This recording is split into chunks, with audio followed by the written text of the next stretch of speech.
میں کیسے بھول سکتا ہوں کہ جو چہرہ کبھی شوق اور محبت سے دیکھا کرتا تھا وہ اب حسرت سے دیکھتا ہوں، اور وہ چہرہ دل کا سکون ہوا کرتا تھا اب ایک زخم کے طور پر ہے جو مجھے تکلیف دیتا ہے۔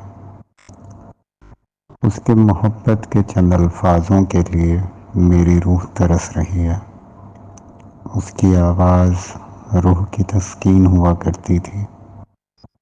میری سماعت کو اپنی آواز سے محروم کر کے اس نے مجھے بے جان کر دیا ہے۔ مجھے اس کی کمی اندر سے کھانے لگتی ہے۔ بے بس ہو گیا ہوں میں، وقت کے آگے، تقدیر کے آگے، قدرت کے آگے۔